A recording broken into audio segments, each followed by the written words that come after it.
arms around you. We've set up a family assistance center through the Red Cross to provide support and services to those families today and in the coming days, weeks, and months ahead that we know will be challenging. To provide you with whatever you need to deal with the trauma of this moment. The same applies to our police officers and first responders. Our city is here for everyone impacted. We are a strong city, and we will be here for support. As the chief mentioned, our LMPD officers went into that building knowing that they were risking their lives to save other lives. And that's exactly what they did. They exchanged gunfire with the shooter. To Officer Wilt and his family, we will continue to pray and support you. To the other 2 LMPD officers who were injured, thank you and all of your colleagues for your service today and every day. I also want to thank all of our other first responders, fire, EMS, Jefferson County Sheriff, state and federal agencies that are helping us at this time. And to Dr. Smith, to you and all of the other doctors and nurses and team at U of L Health for your work today and every day, you too are saving lives in our city, and we thank you. For the rest of us in our city, let's hold each other close and provide comfort where we can. That's what we've done in the past, and that's what we must continue to do now. We've already received offers of assistance from people across this city and country. Thank you. By the end of the day, we'll be providing specific information on how to provide donations to those impacted today if you would like. We will also have more information by the end of the day about a community-wide vigil for the targeted acts of violence that happened today and any day in our city. We will continue to move forward with strength, prayer, with love, support, and determination. Thank you all. Now I'm going to turn it over to Governor Andy Beshear. Governor.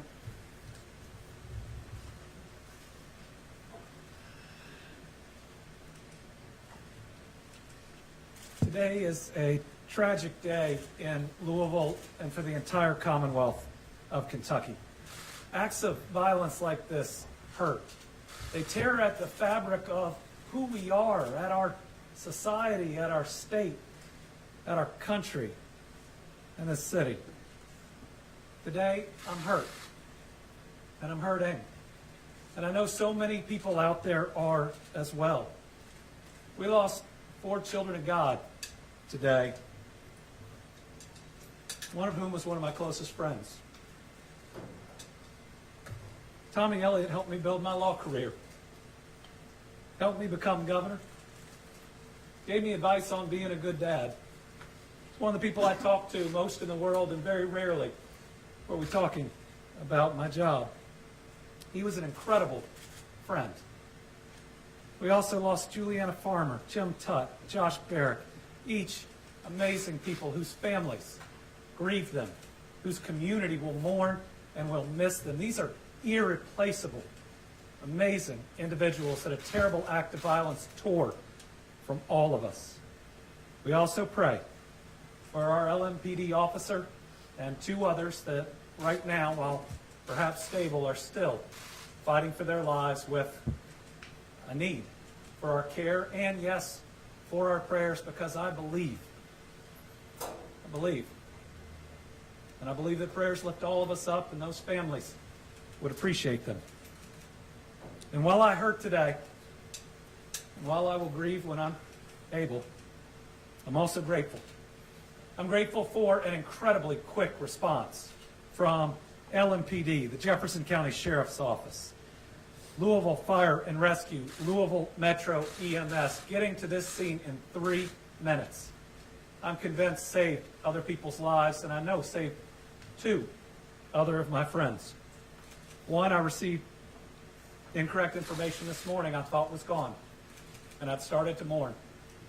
And now I know he's okay. and one I got to see in the ER, that while it's going to take him a while to heal, it was so good to see my friend, see him there with his wife, and know he is still with us. I want to thank KSP, ATF, FBI, every single law enforcement agency that is going to bring their entire weight and their entire resources to bear so that we know exactly what happened in this situation. And you know, there are more first responders than the ones we've listed, because the team at U of L Hospital are first responders too. The first battle was stopping that gunman. The second is doing everything we can to keep those that have been wounded alive. And I want to say to this good doctor behind me, and we have worked together through pandemics and now this, that I am really proud of what his team is doing. I was in a room where one of those families that are rightfully worried got an update. And it was one that was specific but also provided with compassion. These doctors and nurses are fighting for the lives of our friends, of our family, and we are deeply grateful to them.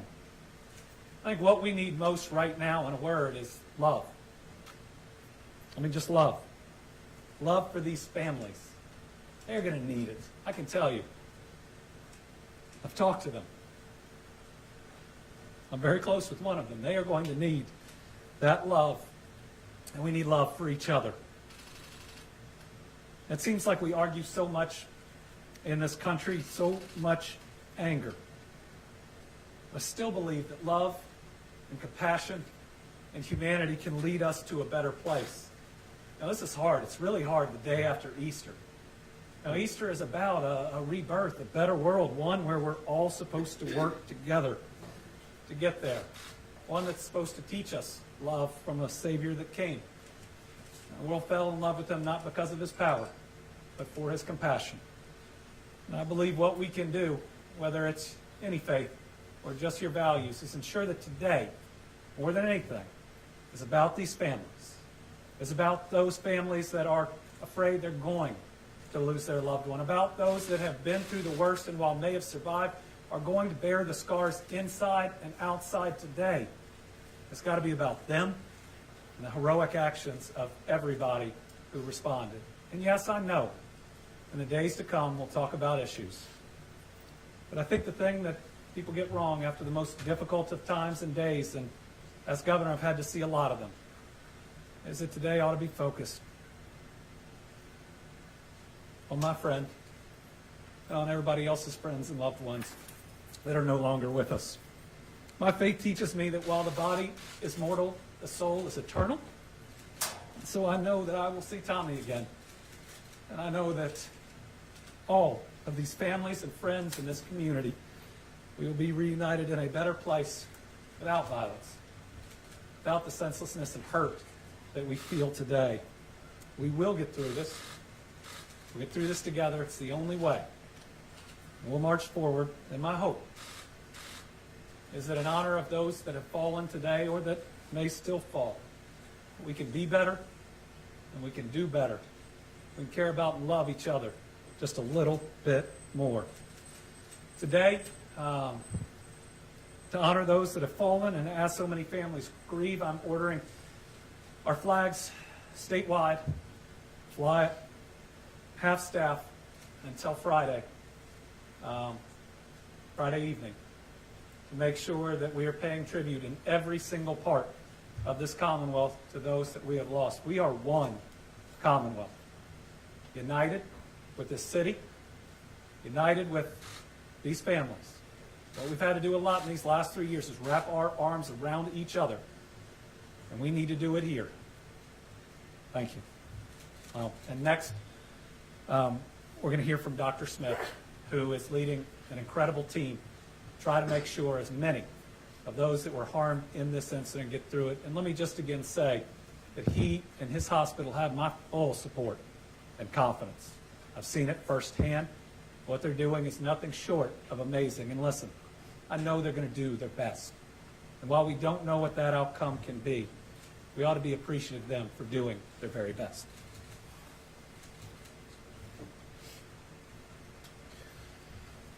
Well, thank you very much for that.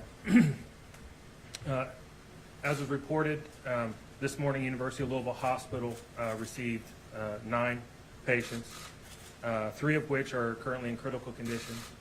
The 3 that are in critical condition did require operative care from our trauma team and our emergency department services. We were able to release 3, and 3 are currently still in our hospital with non-life-threatening injuries. I want to say thank you to Louisville as a city. I want to say thank you to our police officers and our EMS services. I have no doubt in my mind that they saved lives today. I think they, as many in the healthcare industry, have been through a difficult time recently, but they have stood up and stand up for Louisville and the people of Louisville constantly. They have our thanks from U of L Health. I also want to thank my nurses in the emergency department, my physicians in the emergency department. Through all of this, they remained as the professionals that they are. They were able to care for a large number of people coming in severely injured in a very short period of time. We were able to get them to the services they need. And as of now, no one that arrived at the hospital has expired. Now, I do not know what the days ahead will be. I do know that they are still injured, but I also know that we are all Louisvillians, and it doesn't matter where we come from. It does not matter who we look like. We are all part of Louisville. LMPD, EMS, U of L Health. We are here for everyone. And so I would like to thank everyone who's helped us today. I would like to thank all the well wishes I've received, both personally and from our healthcare system from around the country. Support for people who have been through this around the country and know the pain that my team is currently facing, know the pain that the LMPD and EMS teams are currently facing, and will be with us because, as again, we are all Louisvillians. I want to thank everyone again for what they do for us every day. We are a wonderful and integral part of this city, and I am proud to be part of U of L Health, and I am proud to be part of U of L Hospital. So with that, thank you, and I'll turn it over for questions. Thank you very much, Dr. Smith. We're prepared to take a few questions from the media. Dr. Smith, obviously with brain surgery, do we know if Officer Wilkes is awake? I believe everyone who had surgery today are still sedated. No one is currently awake. It's still very early in this process for many of that information. Really, the next 24 hours for all involved in this who required an operation are going to be the critical time period for us to understand really how well they're going to recover from this acute part of their overall care. They've got long roads ahead of them, but if we can get through 24 hours, then we will take another 24 hours. And we will keep doing that until they get out of the hospital. You mentioned non-life-threatening for those other victims. For the average person, does that mean gunshot wounds? Can that be considered non-life-threatening in this case? Yes, you can have gunshot wounds that are non-life-threatening. Correct. And that is the case for these 3? We treated a total of 5 gunshot wounds today from this scene. Police chief, what is that moment like to hear an officer was shot in the head, and then ultimately you hear that for now he is stable, but you hear that it appears he may make it through this. What are your thoughts there? That is one of the worst moments within any police chief's tenure being in this position. To hear that any of your officers have been injured in any kind of way, but critically injured. But it's also, too, it rubs me and it just rots my world to have anybody being injured and losing their life. And so I am just truly, I have so much respect for the families because they were still present and were very appreciative of what was done and how LMPD responded today. And they were actually embracing me as I was embracing them. But let me say this, the evil that took place today, we shouldn't hear the tears that were coming out from these families. And that right there sticks because they are weeping because someone decided that they wanted to take life today. And so, but with that, I'm very grateful and hopeful, and I'm thankful to the doctor for stabilizing so many that could have possibly lost their life. Chief, can you tell us about the gun? What exactly type of gun was used and where the shooter got it, if you know that at this point? I don't know where the shooter got the weapon from, but I just can say that it was a rifle used, as I mentioned earlier. Can you talk more about what happened inside the gun building prior to the shooting this morning? Repeat that again? Can you talk more about what happened inside the bank building prior to the shooting? Again, this is an ongoing investigation, and again, as like the governor has stated, we want to focus in on the families. We want to focus in right now what happened, and as this investigation continues to unfold, then we'll be able to reveal a little bit more. Are all the information about stuff being on Instagram, is that stuff going to be taken down, and was he communicating on Instagram before this incident? I will state this, that the suspect was live streaming, and unfortunately, that's tragic to know that that incident was out there and captured.